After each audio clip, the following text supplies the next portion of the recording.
जिंदगी को जी ले मुसाफिर, उसे समझने की कोशिश ना कर। लाख रास्ते हैं इस जहां में, तू बस चल उसमें सिमटने की कोशिश ना कर। दरिया के किनारे बैठे बैठे आज लहरों ने हमें एक ऐसी जगह पहुंचा दिया है जिसे सिर्फ बोलकर या पढ़कर नहीं व्यक्त कर सकते, बस महसूस कर सकते हैं। सुकून के एक नए एहसास का पूरी भारत के बिहार राज्य के बेगूसराय का एक कोना इसी बात का प्रमाण है। खैर, हम आ ही गए हैं तो चलिए आपको भी रूबरू कराते हैं मंझौल में स्थित एशिया के सबसे शुद्ध मीठा झील से। ये कोई मामूली झील नहीं है, बेगूसराय का एक पहचान भी अगर बोले तो कम नहीं होगा। वो झील जिसकी पानी का मिठास भारत के लोग नहीं अपितु दूसरे देश की पंछियों को भी भा जाता है। हरे भरे खेतों के बीच में झील लगभग 2620 हेक्टेयर में फैला हुआ है। 100 से अधिक पंछियों की प्रजातियां यहाँ पाई जाती हैं। विदेशी पंछी अपने बसेरे के प्रबंध में यहाँ आते हैं। साइबेरियन क्रेन भी अक्सर यहाँ देखने को मिलता है। हाल ही में कांवड़ झील को रामसर साइट में घोषित किया गया है। घने जंगलों के बीच कांवड़ झील एक अलग ही सुंदरता बिखेरता है। ऐसा प्रतीत होता है कि हम एक अलग ही दुनिया में आ गए हैं। हरे भरे जंगल लंबे लंबे पेड़ों को अपने अंदर समेटे हुए है। ये कांवड़ का समूचा इलाका है। पानी के बीच में कमल का पुष्प एक अलग ही आनंद देता है। जंगलों में तरह तरह की पंछियों की आवाज किसी मधुर ध्वनि से कम नहीं लगती। झील से सटे थोड़ी दूर पर बस्तियों में लोग रहते हैं जिनका जीवन यापन इसी झील से होता है। नाव पर सवार ये नाविक लोगों को नौका विहार करवाते हैं। जो लोग यहाँ घूमने आते हैं वो नौका विहार का आनंद तो अवश्य लेते हैं। नाव पर सवार होकर जो आनंद आता है वो शायद ही कहीं और हो, इसकी बात ही निराली है। दोस्तों के साथ नाव पर बैठकर झील के बीच जाने में जो मजा है वो कहीं और नहीं मिलता। प्रेमी जोड़े भी झील का लुत्फ नाव पर सवार होकर लेते हैं। तेरी कश्ती पर चलने वाला मैं मुसाफिर, लगता है इस कदर ही बीतेगी हमारी जिंदगी। झील से ही कुछ दूरी पर है माँ जय मंगला का मंदिर।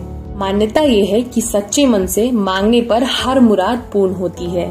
सुबह सुबह श्रद्धालुगण यहाँ पूजा पाठ के लिए आते हैं। देश के 52 शक्ति पीठों में शुमार जय मंगला स्थान में माँ के मंगलकारी रूप माता जय मंगला की पूजा आदि काल से होती आ रही है। झील के किनारे ही बस्तियों में लोग रहते हैं और सवाल बस यही रहता है हमेशा, कैसे नावों को बनाते हुए और नावों को खेवते हुए उनका जीवन यापन होता है। इनका रोज का दिनचर्या भी इसी झील से नजदीक से मट जाता है। खाने की चीजों को भी ये लोग झील से ही प्राप्त करते हैं। हर तरह के लोग आते हैं यहाँ, मगर इनकी जिंदगी तो बस ये झील ही है। झील से सटे इन टीलाओं का भी विशेष महत्व है। लोग कहते हैं कि कुल 4 टीलाएं हैं। अलग अलग टीलाओं का अलग अलग मान्यता है। आदि काल में 4 जगह मिट्टी को बारी बारी से 4 अलग अलग जगह फेंका गया, जिसके कारण ये टीलाएं अभी तक ऐसी दिखती हैं।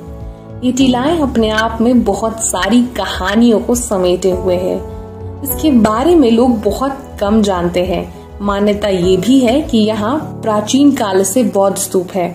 शाम के समय टीलाओं पर से जो नजारा दिखता है वो कांवड़ का सबसे सुंदर दृश्य में से एक है। ऐसा लगता है जैसे समंदर में सूर्य समाहित हो रहा है। इन टीलाओं को दिखाने का मकसद ही कांवड़ की एक अलग खूबसूरती को दिखाना है, जो शायद अभी तक कोई नहीं दिखाया।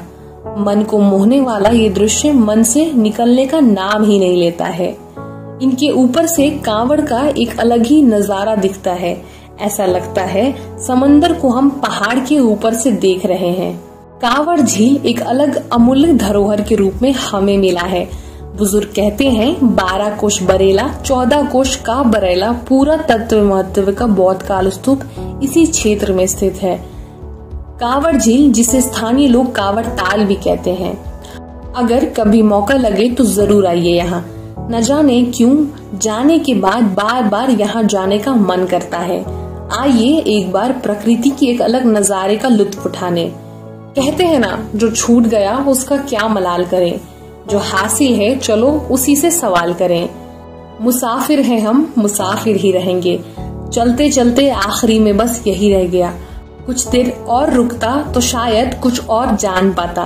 खैर, मिलेंगे हम फिर कहीं एक नए मोड़, एक नए पन्ने पर।